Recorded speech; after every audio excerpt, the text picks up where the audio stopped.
Well, welcome everyone. I'm Ali Grady, co-founder and director of the Thrive team. We're a talent acquisition and people development company.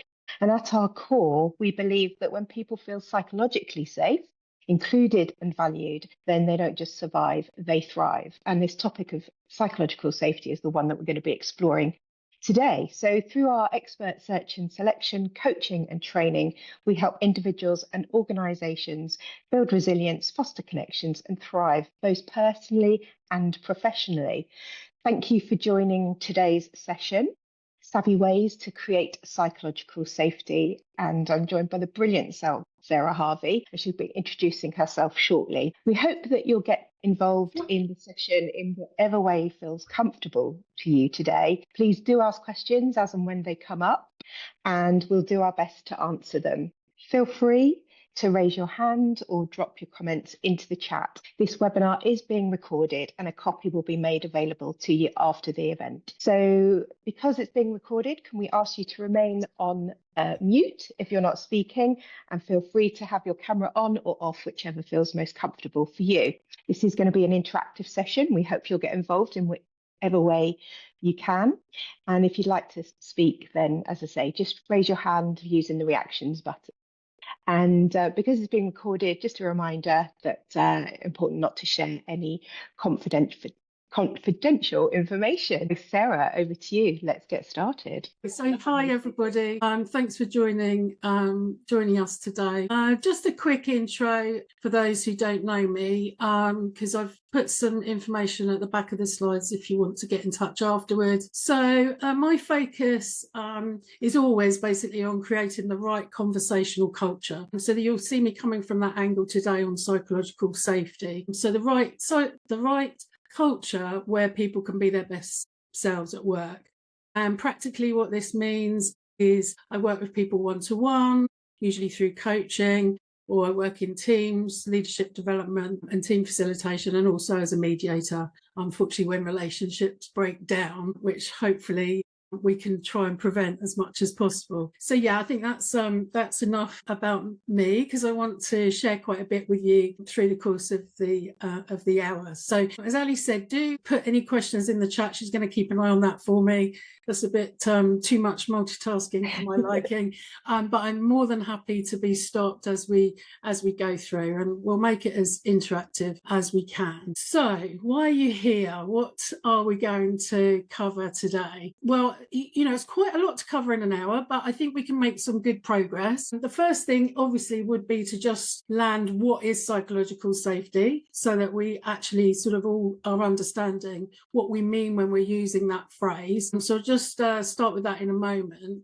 And then importantly, we're going to kind of just think about what gets in the way of feeling safe in conversations at work. And that's where I spend a lot of my time thinking about. As many of you will know, I will flash the book up. This is the book that I've written about savvy conversations, how to build those effective workplace relationships through the conversations that we have day to day.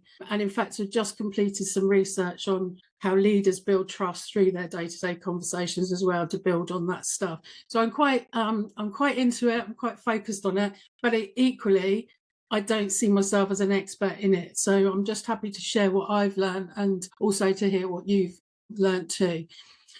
So yeah, we'll have a look at what conditions are needed to create a psychologically safe culture. So there's sort of probably top level stuff there.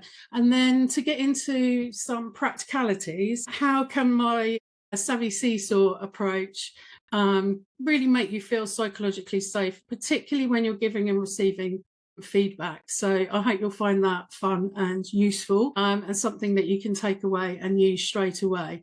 And really what we're trying to do, I always think, is to work out how do we talk to absolutely anybody about anything and still feel safe. And that's quite a big claim, but I think if we do a lot of the things that we're going to talk about through this session and try and put them in practice in a deliberate, conscious way, then actually we can generally do that. It's challenging, of course, because we never know what the other person, what their perspective is, exactly how they're going to respond.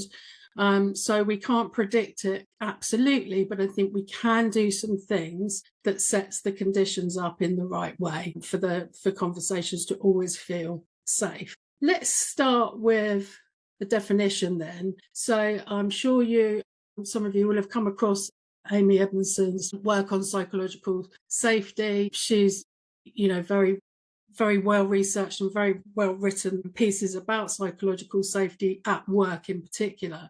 So if we start with her kind of take on what psychological safety is, that's a good place to start. So she talks about the shared belief that people can speak up, that they can ask questions, they can challenge ideas, admit mistakes and raise concerns. Well, yeah, of course, that sounds all well and good. And I think, some of us can do that to a greater or lesser extent in our workplace, but some can't. And why can't they? Because there's not always the conditions for that to happen. So she talks about those things being in place without fear of embarrassment, of rejection, negative consequences to our reputation, our status, or our relationships. So, there's quite a lot to unpack there, actually, in terms of the impact that not having psychological safety can actually have on us. So we'll do a bit of that as well as we go through. So that, I think, is a good starting point.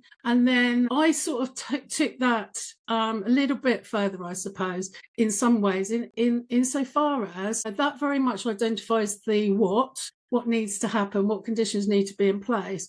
And then by talking about and looking at the safe conversational culture that is needed to create those conditions, I hope that I've got some insight into what do we actually need to do then on a practical basis for those things to happen. So I think very much it's about creating that culture that's free from that psychological danger, and making sure that is a consistent approach, and making sure that we know how do we have those conversations that enable that to happen even when things get really very tricky. So let's ask you how you feel about psychological safety. So I'm just going to launch a quick poll to get you to have a think about this and how it impacts you in your own situations. So let's find. Okay, so I'll launch the poll in a minute. The question is, how safe does it feel to speak up honestly in your day-to-day work?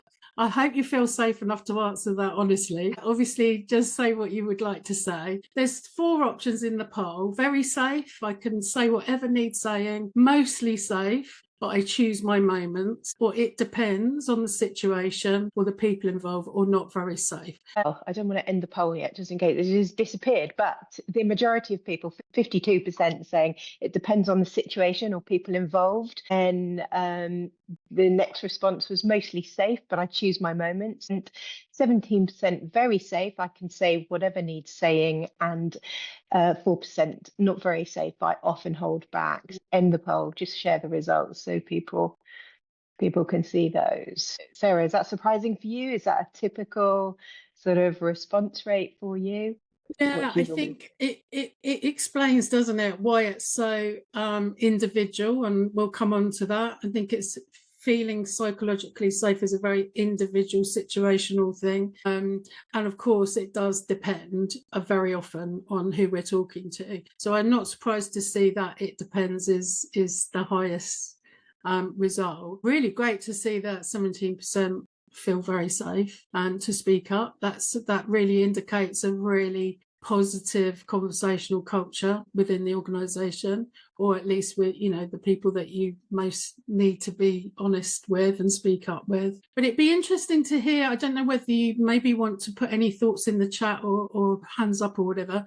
I wonder if you might say, in terms of choosing your moment, what informs whether you do speak up or you don't speak up? Is there anything in particular that kind of guides you on that? But it'd be kind of interesting to know. So Josephine's saying consequences, Barbara's saying the people present, Michelle saying the mood of the room and the people present, Natalie saying the leadership style of the manager, Elaine saying how well I might know the people in the room, Michelle saying previous experience. Okay. So a range of things that all go to contribute to whether you feel psychologically safe or not in that moment. And I think that's another really important point for us to remember, is it can change moment by moment. So just because today you're saying I feel very psychologically safe, unfortunately that doesn't mean you'll feel the same tomorrow. Some of those factors may have changed, mightn't they? Yeah, Joe's saying definitely the people present within the smaller team, I feel safe, but within the wider team, it's a different story. And I wonder, Joe, I don't want to put you on the spot. You don't have to answer. It's more of a rhetorical question, but I wonder if it's wider team, if that includes sort of leadership and therefore that sort of has that impact. Yeah. All right. Good. Yeah. All right. We won't put anyone on the spot unnecessarily. All right. So let's have a look then. Thank you for being honest about that. It's really helpful to just get a gauge. So let's just think about what psychological safety is not. I think first, because I think sometimes people come to me thinking that it's some of these things. So I'll just share these with you and see if you recognise some of this stuff. So sometimes we can tend to think, oh, well, it's about we're being comfortable with those people all of the time. And I think absolutely it's not about comfort. Of course, it is about feeling able to be uncomfortable in more, that's how I would put it. So it's not about that comfortable kind of carefree way of being.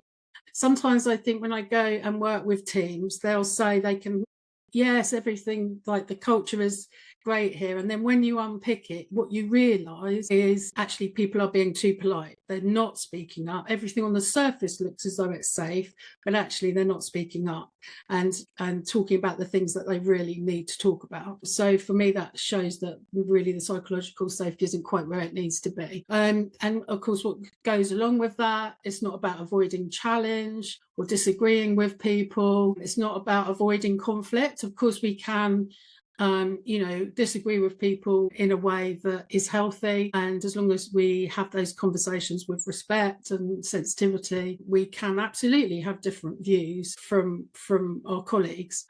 But it's about making sure that we pick the right time and place and context for those obviously those disagreements.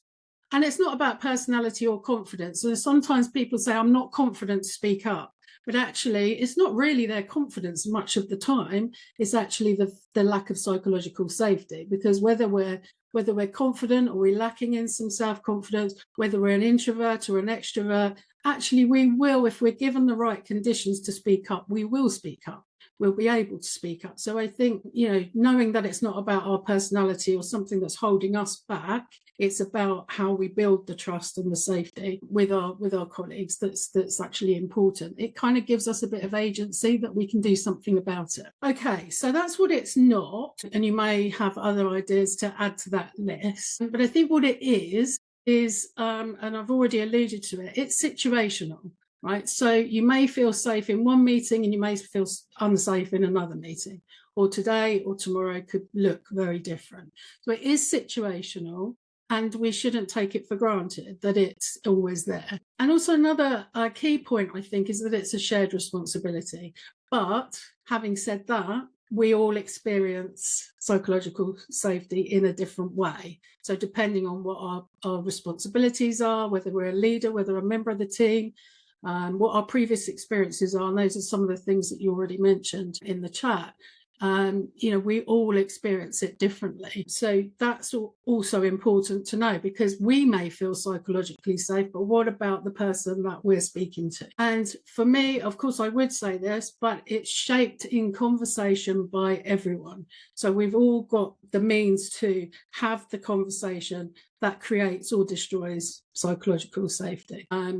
And I'm a real firm advocate for really believing that it's our everyday conversations that count, how we speak to each other every single day. Of course, we're not always going to get it right. We might get the tone wrong. We might get the message slightly wrong. But actually, if we can think about how we communicate day in, day out, not just think about the big pivotal moments, actually psychological safety ought to come with that. So we can't really talk about psychological safety without the good old fight, flight or freeze mechanism being mentioned.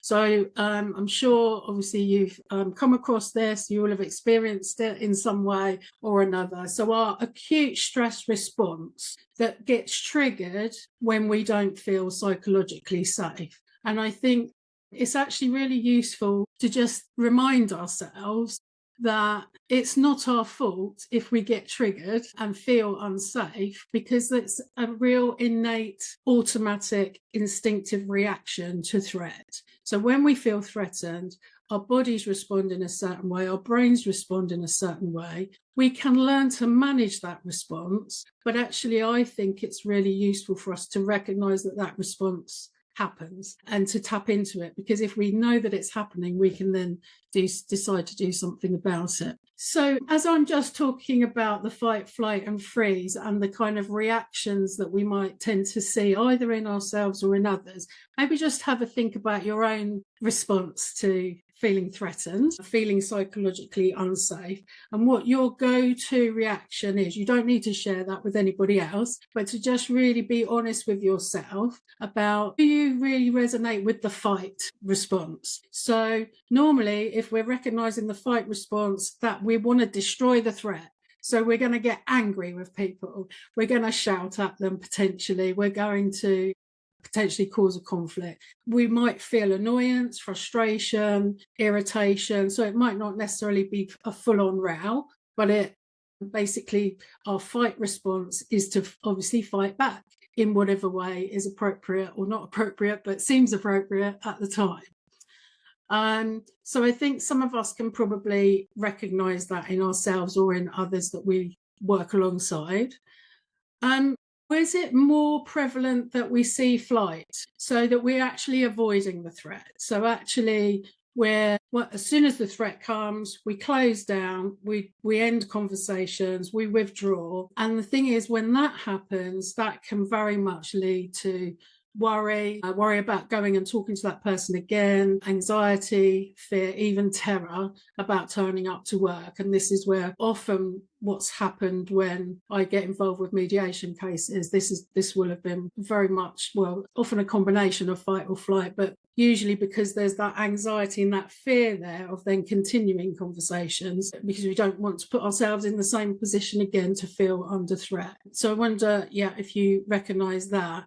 And then the third one is freeze. So in the freeze, we talk a bit less about this generally, but we're blinded by the threat. So we're kind of paralysed by it. We don't take any action. And often people will say to me, I wish I'd said this, or I wish I'd done that, but I did nothing. Unfortunately, what that kind of, if we find ourselves in that situation, we can feel helpless, we can feel defenseless, we might get into a bit of, it's all about, it's their fault, not my fault, it's the way they're doing this, not me. And there may be obviously some truth in that, but actually it takes away our agencies. It's good to notice that. It's not a criticism. Obviously, none of these are criticisms. They are natural, instinctive responses. The work I do is to try and get those responses from the unconscious reaction level to a conscious response, so that we're actually starting to think about those consciously and then manage what we do about it. Okay. Yeah, I was just going to share mine. Yeah, let me pause for a minute. It's probably a combination of, not combination, but it will be situational, depending on who or what the situation is. So I definitely, maybe if it's my mum still in that fight mode, even at 50, so it's made me laugh. But definitely a combination. That's such an interesting point, actually. I know you say about your mum, but of course it's really useful to recognise the different responses we have in different situations. So in our home life, we may feel very psychologically safe, or the opposite, and again, it's good to recognise in ourselves and in the people that we're close to what might be going on for them, because we do often assume, in that situation you must feel safe to be open and honest. And I know I've been very comfortable in the workplace scenario because that's what I've practiced for years and years and years. However, at home I've really had to work on that honesty. So it's a really very good point about the situation. Got a couple of comments in the chat as well. So Barbara saying freeze is an interesting one. Never really considered that before. And being can respond to a situation with any of these ways. Yeah, absolutely. I think that's right. The freeze, as I say, doesn't get mentioned a lot. We tend to just go fight or flight. But actually, the freeze is really important, I think, as well to acknowledge. Good. All right. So let's have a look at what gets in the way, and then we can move on to sort of what we might want to helpfully do about it. So again, some of us are going to recognise some of this through our working lives or our personal lives. But I tend to stay safely in the workplace scenario. That's my expertise.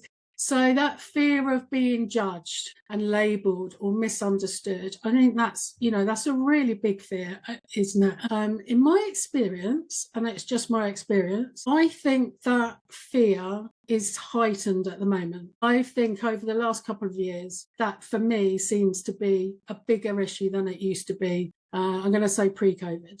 So still we're talking pre and post-COVID. That's my experience. Be interesting to hear what others say about that. Of course, our past experiences where we were bold, we spoke up, and it went badly, for whatever that badly looks like. So it didn't go the way we wanted it to go. Of course, that's going to get in the way of us feeling safe for future conversations. Power dynamics, and that's not just about authority and leaders and teams. It's about that informal power dynamics as well. So some people just have more influence than others in a team. So sort of thinking about what gets in the way of feeling safe when that's going on. Time pressures, of course, what emotional load you're going through, not just inside work but outside work, they're all going to impact how safe you feel and what your trigger points are going to be. Also, that assumptions about people's intentions. So either they won't want to hear this, or they will react badly about this, or they just thinking of another way of putting the intent, or they don't want to do anything about this, for instance. So we do make quite a lot of assumptions about those kind of things, which maybe stop us feeling safe. Whereas actually what my kind of line is always, I wonder if you can have a conversation about this, which would clear the air.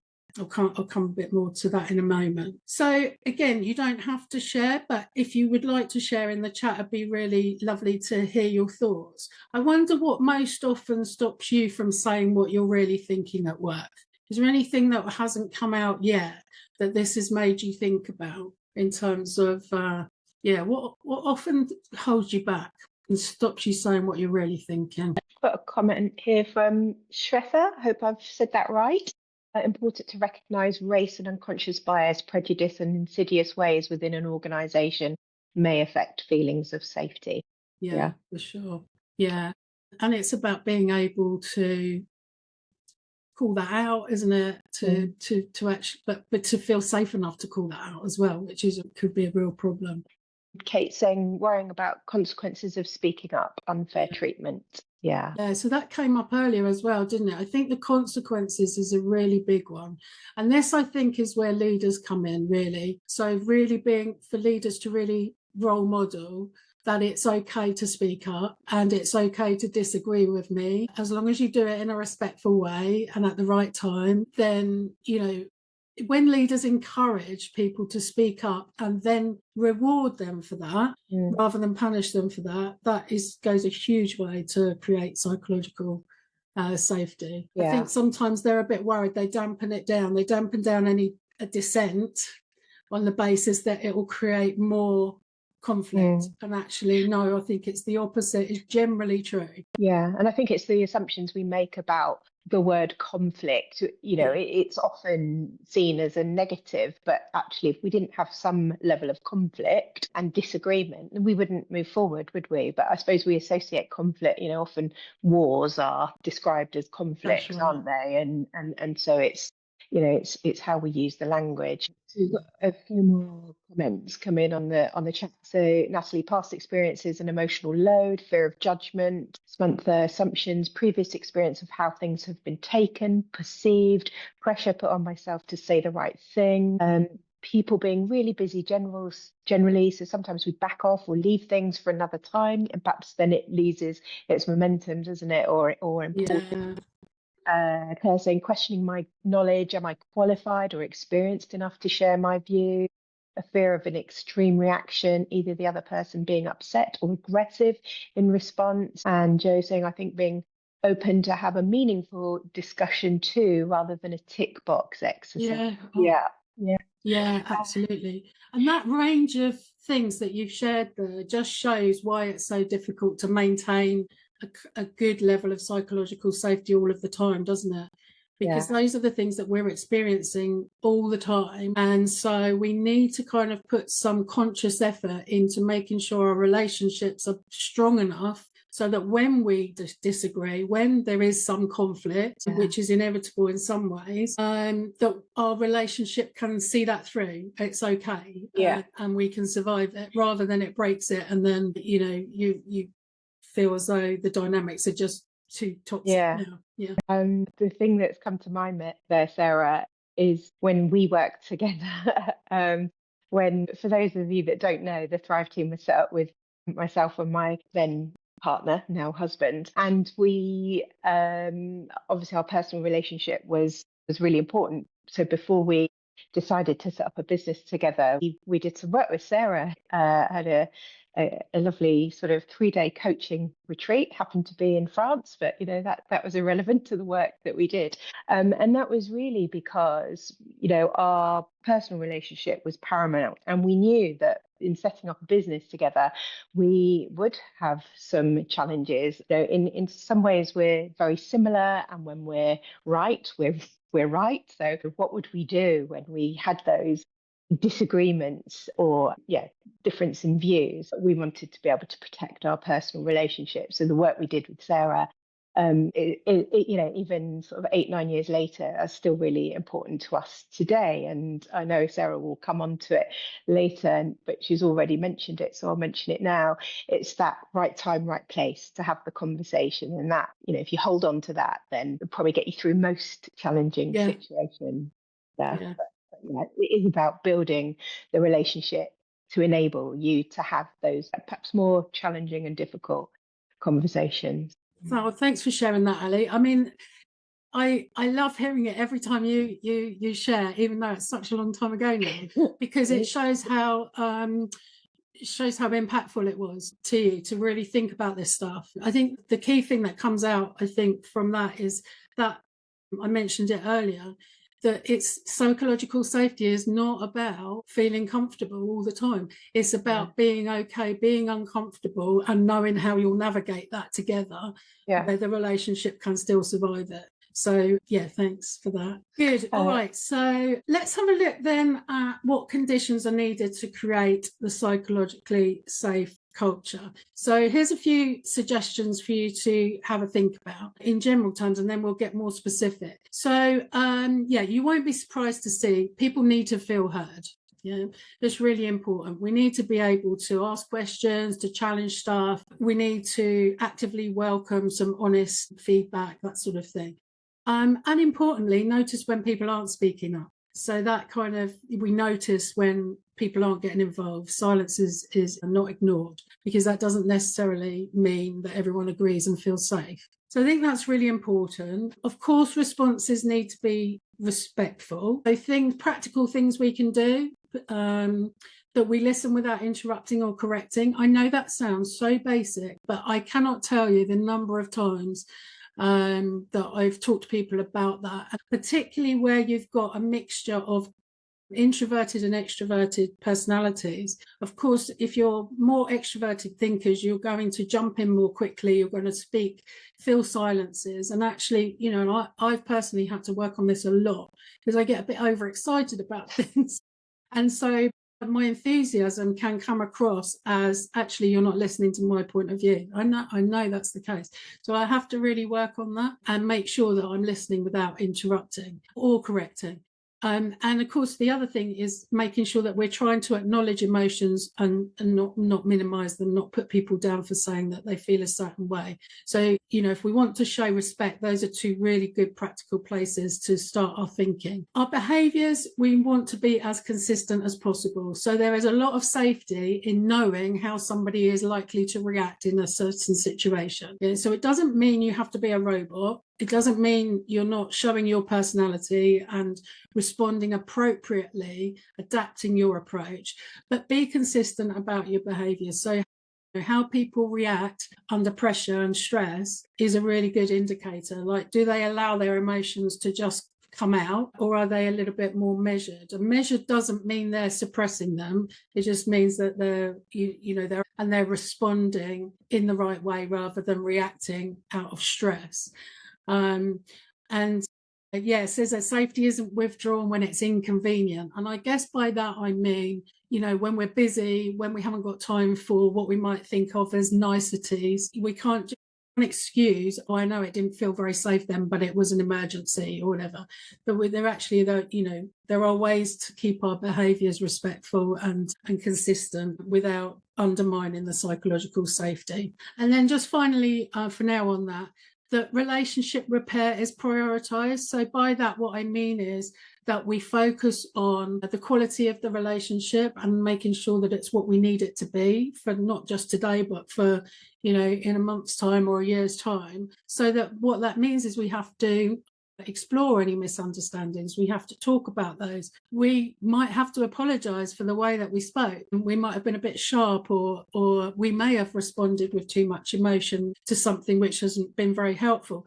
So apologies and to reset is actually really helpful. And this came through, I haven't shared my research yet, but I can't resist just mentioning it. This came through really loudly in my research that I've just done on how leaders build trust through their day-to-day conversations. The ones that were successful and had good psychological safety weren't afraid to apologise, weren't afraid to admit when they got something wrong, show a bit of vulnerability, and also role model that to their teams. So I'm even more convinced now that that's such an important factor in psychological safety. It's all about being human, really, isn't it? It is. No one gets it right. I just pick up on a comment that Helen has made, saying her enthusiasm can definitely get the better of her, especially when trying to acknowledge that I understand and am sympathetic. I can get it quite wrong, and I certainly relate to that. There's quite a few times in my sort of previous HR roles where, on the face of it, something seemed quite straightforward, and you know the person quite well, and they respond in a way that you just had not anticipated, and we just often don't know what's going on for people behind what might be happening on the surface. I think that can take us off guard sometimes. So all we can do when we get it wrong is to apologise. Yeah, exactly, and look to repair it, not ignore it. I think that's one of the most important things that we can do, and don't beat ourselves up about it either. We can be kind to ourselves because we're never going to get it right 100% of the time. I'm going to talk to you in a minute about how we can get it right most of the time, but I would be wrong if I'd be misleading you if I said we can do it all of the time, because actually everyone's different, every situation's different, every day is different, sometimes every minute feels different, doesn't it? Yeah. I just want to share another comment that's coming from Richard. And Richard, I know what your work is, so I understand. Safety isn't withdrawn when it's inconvenient. Obviously, Richard, I know you work in air traffic control, so obviously high safety environment. And I know we've got quite a few colleagues from the NHS or healthcare, again, very high safety. So it's something that we work really hard on in our operational working environment. Great effort goes into making even more important in emergency high pressure scenarios. We have a blue REM where we can make it all up again after the event. Almost that sort of acknowledging, we can't let, the job can't suffer because the work can't suffer because we're not getting on, we're having a disagreement. We need to get through this, but it's acknowledgement that there will be times when it will be tough, and so you've got that safe space where you can make it up afterwards. And I imagine that safety first is so important in many organisations, but maybe it's just not sort of acknowledged in the same way perhaps as Richard is explaining there. Yeah. And just briefly, I just would add to that it's almost like sometimes it gets used as an excuse if we're dealing with real, life and death emergencies, or could be life and death emergency. Actually, my reframe of that is, if you haven't got the psychological safety in the team to deal with those emergencies, that's when you're going to have difficulties, actually, because it's that psychological safety which allows people to speak up when things are really have gone wrong and they need really need dealing with. And when I developed the Street Creds model that all of this is based on, I tested it out with the local fire and rescue service. So it was with that kind of in mind as well. So I know that they actually embraced it. Of course, you have different conversations when you go to put out a fire or dealing with an emergency traffic accident or something. You're going to deal with that differently, but you still need the psychological safety. Yeah. Arguably, you need it more so. Yeah. Fabulous. Thank you for that. So I'm just going to quickly share with you something you might find helpful about restoring safety when it feels like it's gone in the conversation. So I found this really impactful, and I do use this. I remind myself of this regularly. And it's kind of seems quite straightforward, and it actually is, but it needs a bit of bravery to actually do it. So the first thing to do is to notice what's happening. So it's about tapping into your emotional intelligence, to the relationship that you have with the person, and notice that things look as though they're a bit unsafe, whether that's you feeling it or whether that's you observing them feeling it, and to notice that it's happening, because often we don't even notice. So if we don't notice, we can't do anything about it, and we just carry on regardless. So we've got to notice. Then we got to kind of what I call step out of the content. So literally stop talking about the thing you're talking about once you notice it. And instead of talking about the thing, whatever the thing is, that we actually take some time to clarify our intent. So that we might say, I know this is hard to hear. The reason I'm saying this to you is because I want to be able to support you through it, for instance, or I want us to discuss how we can together move forward. So I'm not, or it may be, I'm not trying to embarrass you. I know it feels embarrassing to talk about this, but that's not my intent. My intent is to see how we can put it right. So just spending some time clarifying that intent. It may feel awkward, it may feel uncomfortable, but it is without doubt the step that is pivotal to restoring safety in the moment, because then what you're doing is you're removing the threat. They may take a bit of convincing. Of course, it depends whether you've done this before, whether you've had the same conversation millions of times before, then removing that threat is going to be more tricky. But you've then removed the threat and you're then able to return to the content of the conversation. So if there's anything, if there's anything else I can share with you today, this is kind of probably one of the most important, is to take that time to clarify that intent if you want to call it out and actually have a conversation about it. Rather than thinking, I've got to give this feedback, I'm giving this feedback now, it hasn't landed very well, oh well, I've given it to them now, I'll give them some time to think about it, they can come back and talk to me later. Much better to stay with it and say, so when I say that, how does it make you feel, or whatever, whatever that might look like. So why does feedback fail? I think it's really useful to, although it sounds negative, to think about why it fails. So if we had a couple of hour session, I would probably ask you, how has it felt? Well, in actual fact, it's absolutely fine for you to share an answer to this if you want to.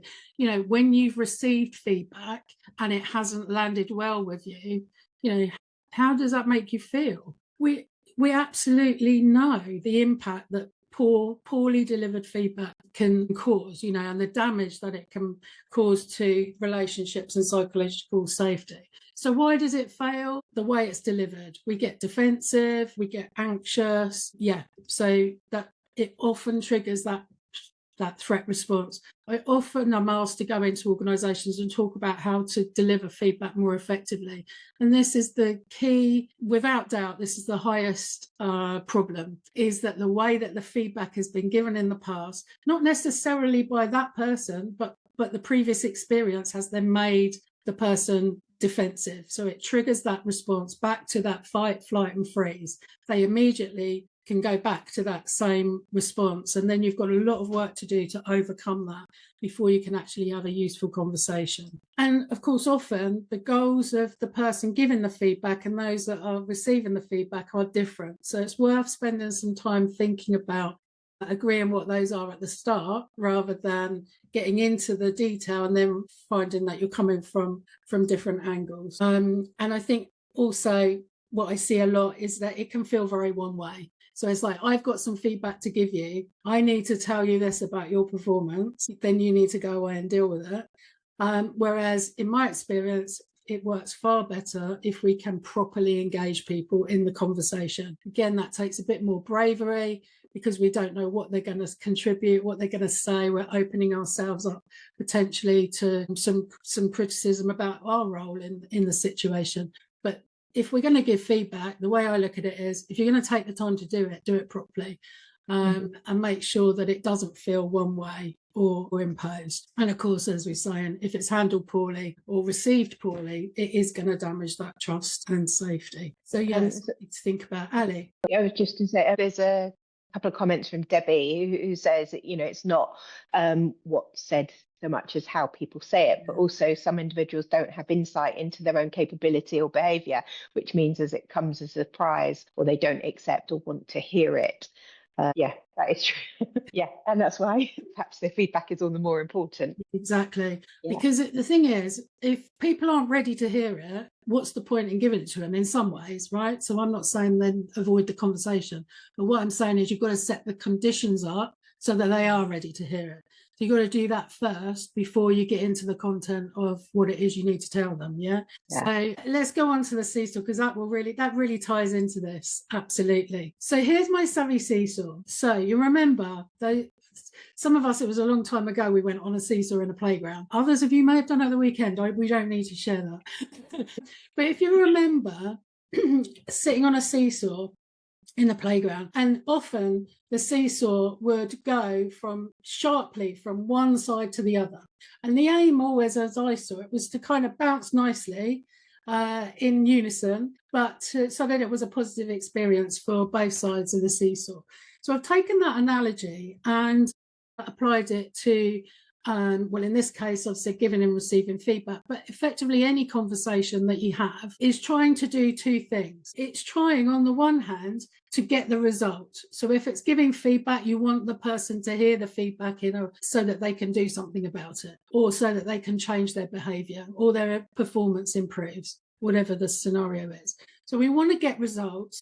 Otherwise, why are we bothering to have the conversation? But at the same time, equally important is maintaining the relationship. Because if we can maintain the relationship, we're far more likely to get them to open up and be open to a conversation further down the line. Usually it's not a one-off conversation that we're having, is it? So what I found is what we're always trying to do is balance the seesaw. So what we need to do is balance the need to get results and the need to maintain the relationship. What happens when relationships go wrong is it bounces from one side to the other. So either we prioritize the result because we're under pressure, we just need to get stuff done, we need to make a target, whatever it is. So we prioritize that, and in doing so, we damage the relationship because we don't give enough time to listen, to speak, to engage, all of the good stuff that we're talking about. We damage the psychological safety. So the way, as you said in the chat, the way that feedback is delivered hasn't paid attention to maintaining the relationship. On the other side of the seesaw, if we're too worried about maintaining the relationship, we don't want to upset people, we don't want to damage morale, motivation, we're overly concerned with being a nice person, which of course we all want to be nice people. We all want to be liked. It's a human kind of trait. We might prioritize maintaining the relationship. And so what we do inadvertently is we then compromise on the result that we need. So we don't have the conversation, or we soften the conversation up so much that actually, the person doesn't get it, right? So I haven't got very much time left, so I'm just going to kind of ask you to think about this. There is a default position on the seesaw that we naturally sit in. So you will be more inclined to be on the get results side or more inclined to be on the relationship side, depending on your personality, your background, your training, your experience, all of that stuff. It doesn't mean you can't do both, and it doesn't mean you can't do more on the other side to get a good balance. But it's absolutely true, I'm absolutely sure, that we all start with one preference or another. Interestingly, that can be culturally biased as well. So some cultures will be more likely to be on the get results side. There's evidence to say this, not just me saying it off the cuff. And maintaining relationship side. So depending on where you come from in the world, that can also play a part. Now, the important thing is that in order to balance the seesaw, we need to have three things. We need to have the right conversation, we need to have it in the right way, and we need to have it at the right time. And it's as simple and difficult as that. And if we do that, then we'll maintain the psychological safety. And I know it sounds really simplistic. If we unpick it, it's not quite as simple as it sounds. So we could have the right conversation. So we know what we need to say, but we don't have it in the right way. We could have it at the right time. We could have the right conversation in the right time, but don't know how to have it in the right way for that situation. In which case, we will either damage the results or the relationship, or both. We could have a conversation in the right way at the right time, but actually we're not having the right conversation because perhaps the psychological safety is not there to be as truthful as we need to be. So it's not actually the conversation that's going to make the difference. And equally, we can have the right conversation in the right way, but we pick the wrong time. So, it's just as if you're in a physical office, it's as you're taking your coat off as you come in first thing in the morning. You've been thinking about something all evening. You need to have that conversation now. Is that the right time for that individual? Probably not. Or, as they're leaving at the end of the day, or whatever the scenario you can think of. Maybe it's not at the right time because you know that there's loads of other stuff going on for them at the moment and it would be too much emotional load for them right now. So I can't stress enough how important it is to try and get that balance between the right conversation, the right way at the right time, so that we keep that seesaw in balance and we're able to do both. We get the result we need and we maintain the relationship. And it's only when we do that that over time we build the psychological safety. Can I share one last? So just some headlines on this. How do we have the right conversation in the right way at the right time then? So very briefly, there's 5 things. So I guess what I'm going to say to you now is to please go away and think about this. So the first thing is being candid, right? So often we resist saying what actually needs to be said. So we miss the point. And actually, it's good to remember that psychological safety is built through being clear. It may be uncomfortable, but being candid is really key. Of course, we then need to be really respectful in our tone, in our language, etc. So making sure that candid message is respectfully delivered. And then engaging the people with the conversation, not just speaking at them. A conversation's got to contain at least 2 people, so make it engaging and you'll create more ownership and more psychological safety by doing that. To be directional, so move things forward. If people think they're having the same conversation over and over again, that's not going to feel very psychologically safe either. And to be sensitive, so to really pay attention to the cues that people are showing you, to what they're saying. And it doesn't mean you're being obviously overly sensitive. You're going to damage the results. But if we just have that sensitivity, actually we can achieve quite a lot. So I just put this on a single slide to show you how it all fits together. So in order to get results, we need to be the candid and directional really helps us to get results. So if you feel as though you're overly maintaining relationships, your seesaw is balanced towards relationships a lot of the time, then trying to be a bit more candid and directional will help. On the other side, if we're overly respectful and sensitive, I know that sounds odd, but if we over prioritize being respectful and sensitive at the expense of being candid and directional, it will maintain the relationships, but then we won't get the results we need. And in the middle is absolutely about the engaging piece. So the psychological safety will come for any of these conversations if we are engaging with people about it, talk about it, not just talk about the thing, that you want to talk about, the result that you need, but to also have an open conversation about the relationship itself. So I'd love to hear any initial reflections on the seesaw